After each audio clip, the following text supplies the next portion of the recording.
The crash-landing Captain Marcus Webb gripped the controls of the exploration vessel Prometheus Dawn as it shuddered through Mars' thin atmosphere.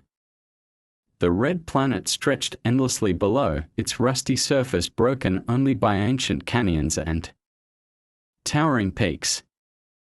This was supposed to be humanity's greatest achievement, the first manned mission to establish a permanent research base on Mars. "Systems are failing fast," reported Lieutenant Nina Rodriguez from her station. Her fingers danced across the console, trying to stabilize the descent. "Hull temperature is rising beyond safe limits."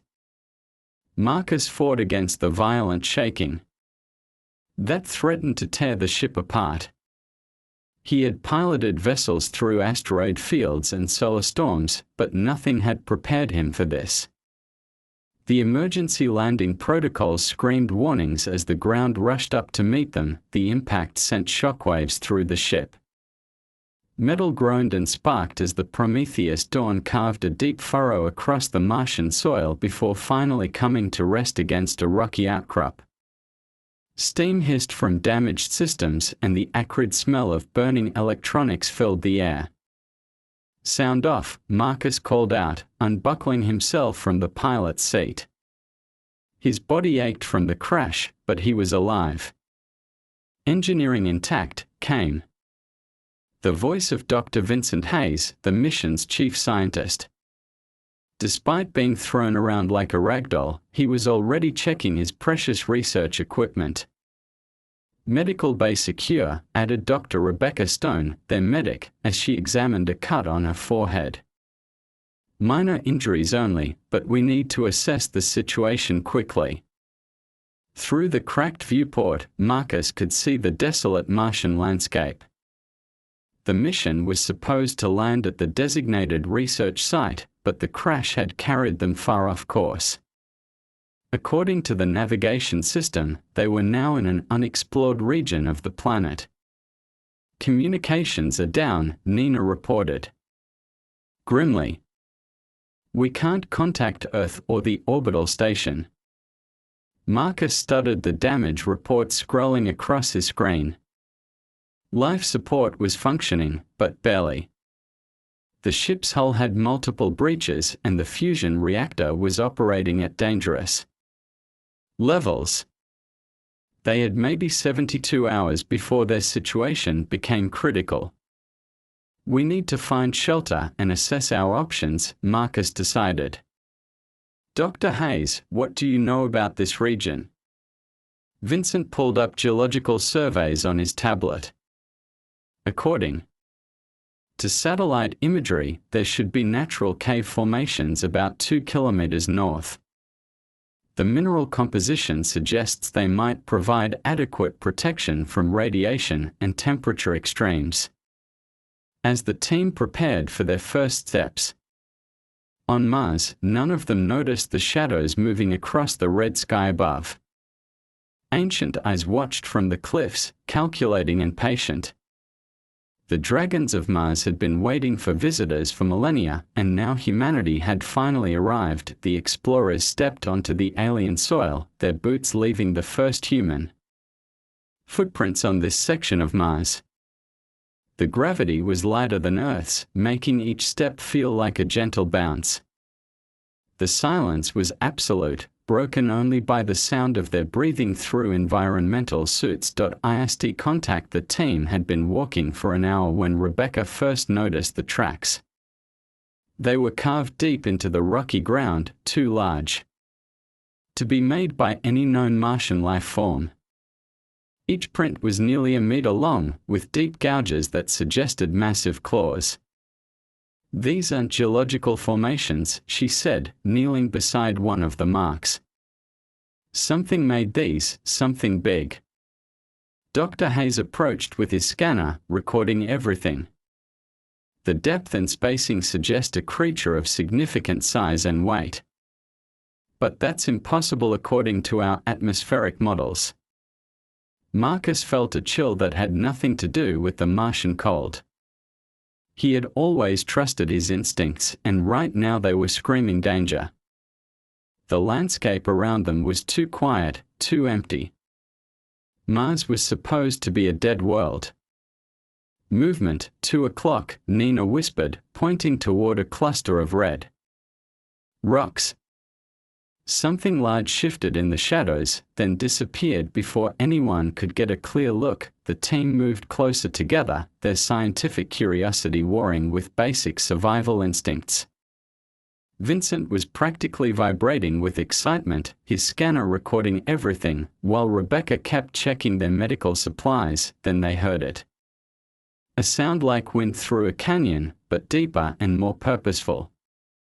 It echoed off the rocky walls around them, making it impossible to determine the source. The sound came again, longer this time, almost like a call. "That's not wind," Marcus said quietly. "That's communication." Above them, something massive cast a shadow across the red soil. The team looked up in unison and froze.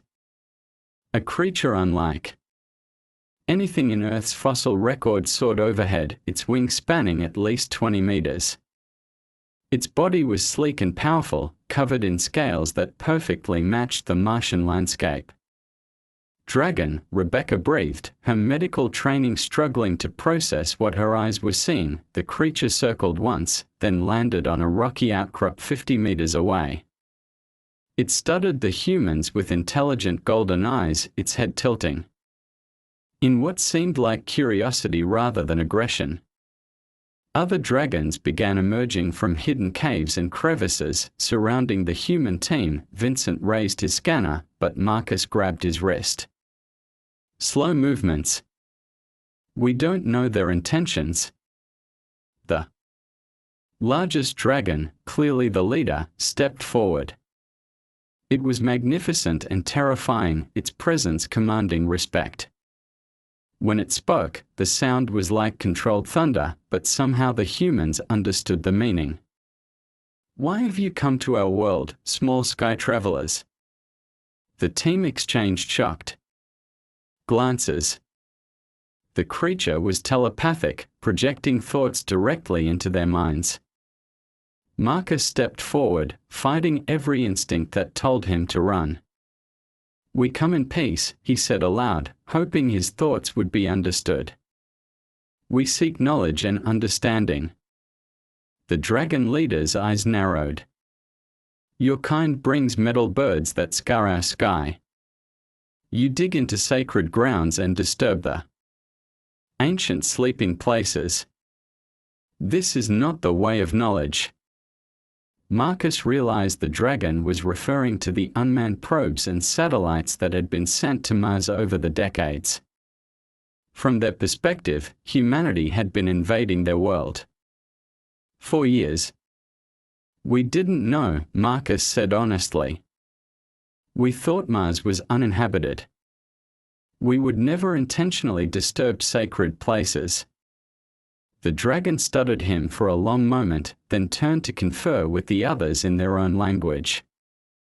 The sound was like a symphony of wind instruments, beautiful and complex.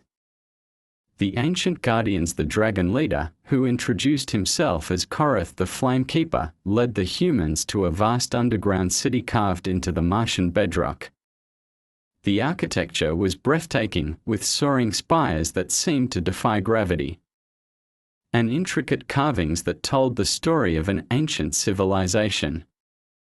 "We are the last guardians of Mars," Korath explained as they walked through crystal-lit corridors. "Once, our world was green and blue like yours. We watched the waters drain away and the air grow thin. We adapted, survived, and remained to protect what was left." Dr. Hayes was in scientific heaven, his instruments detecting technology far beyond human understanding.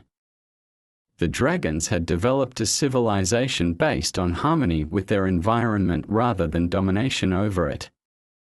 "The sleeping places you humans disturb are not just sacred sites," explained another dragon, introduced as Viridian the Wise. "They are nurseries where the next generation of our kind waits for the right conditions to awaken." "Your metal probes. have damaged several of these sites. Rebecca felt a surge of guilt. Humanity's exploration of Mars had been causing real harm to a living species. How can we help repair the damage? Viridian's expression softened. Your healer heart speaks truly. Perhaps there is hope for understanding between our peoples. The dragons showed them incredible sights. Underground lakes filled with bioluminescent life forms. Gardens where impossible plants grew in Martian soil. Technology that could manipulate matter at the molecular level, creating everything from food to complex machinery. Your ship, Korath said suddenly. It bleeds energy into our sacred valley. This cannot continue. Marcus nodded. We'll move it, but we need to repair it first. Can you help us? The dragon leader considered this. Help you to leave. Or help you to stay and learn. It was Vincent who answered. Both. We want to learn about your people, your world. But we also need to return to Earth to share what we've discovered. To stop the damage we've been causing. Korath and Viridian exchanged a look that seemed to contain volumes of unspoken communication. Finally, Korath spoke. There is a way. But it requires trust on both sides. Your people must prove they can respect our world. And we must overcome millennia of isolation to work with sky travelers. The Dragon City came alive with activity as the inhabitants prepared for something unprecedented. For the first time in their history, they would actively help sky travelers rather than simply hiding from them. Young dragons worked alongside ancient ones, their scales shimmering with excitement. They brought forth crystalline devices that hummed with power, tools that could reshape metal as easily as clay.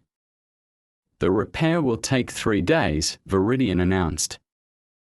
But the real work begins when you return to your people.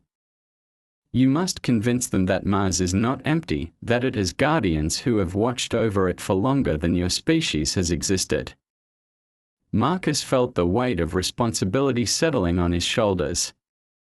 This was bigger than a simple rescue mission now. The future relationship between two species hung in the balance. The test of trust. The repair work began at dawn, though dawn on Mars was a pale, cold thing compared to Earth's sunrise. Human ingenuity combined with dragon technology in ways that shouldn't have been possible. Vincent worked alongside dragon engineers, their minds bridging the gap between two completely different approaches to science. Fascinating, he muttered, watching a dragon reshape a damaged hull section with what appeared to be controlled flame. They are using localized plasma fields to manipulate the molecular structure. The energy efficiency is incredible.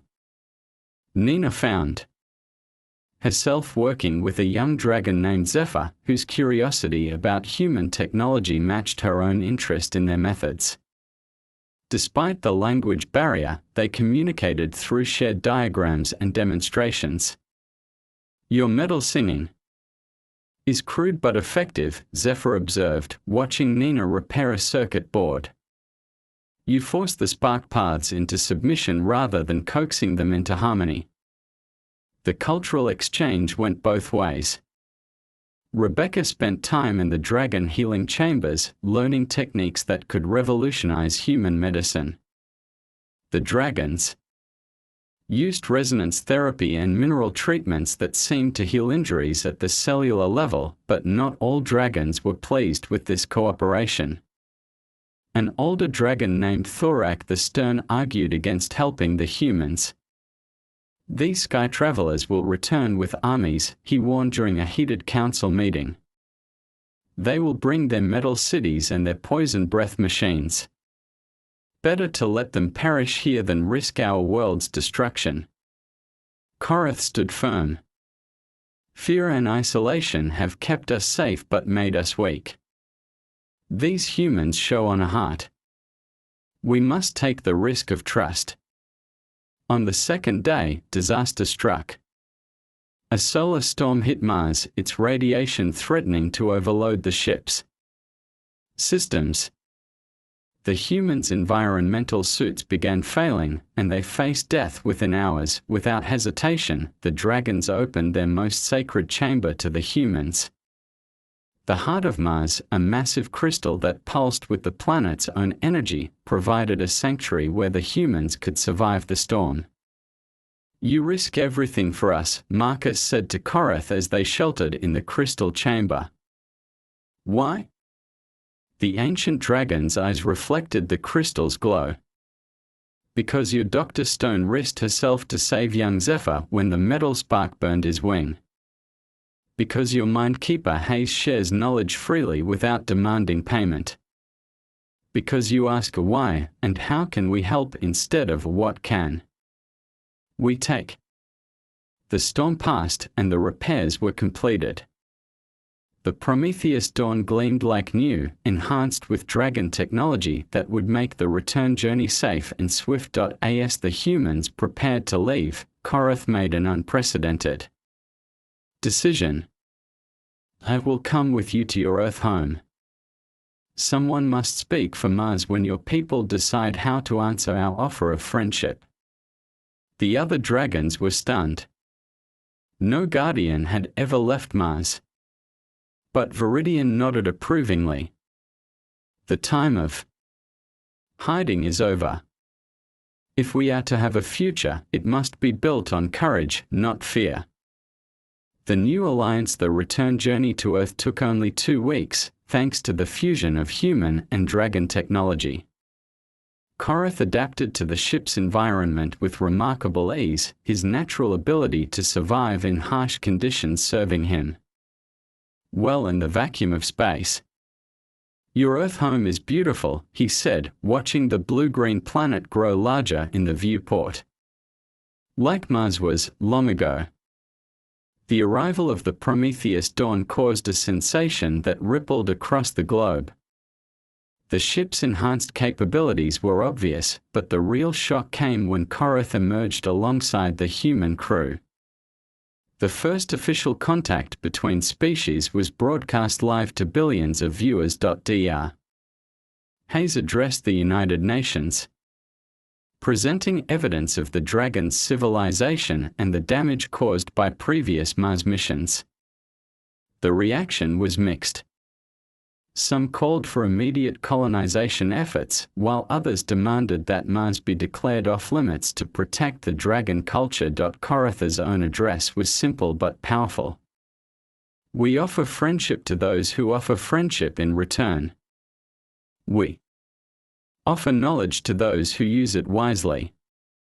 We offer partnership to those who respect our world as we would respect yours."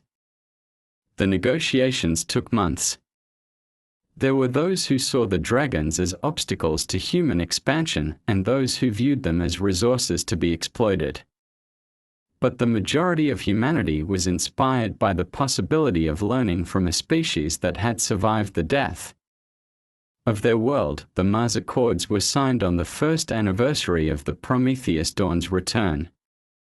They established protocols for human activity on Mars, created joint research programs, and set up the first interplanetary cultural exchange program. Marcus found himself appointed as the first human-dragon liaison, spending half his time on Mars and half on Earth. Nina became chief engineer for the new hybrid ships that combined the best of both technologies.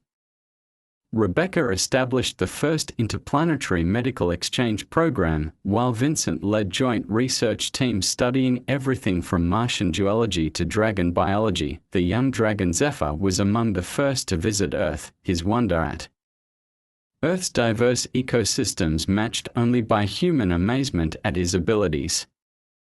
He could sense weather patterns days in advance and had an intuitive understanding of ecological balance that revolutionized environmental science. "Both our species are explorers," Korath observed during one of their regular diplomatic meetings. Humans reach for the stars while dragons dig deep into the heart of worlds. Together, we can do things neither could accomplish alone. The first joint mission launched 5 years later, heading for the moons of Jupiter. Human curiosity and dragon wisdom, human technology and dragon harmony with nature, human ambition and dragon patience. The combination proved unstoppable. Mars was no longer the red planet in human minds. It was the world where humanity learned. It was not alone, where two species found common ground across the vast darkness of space.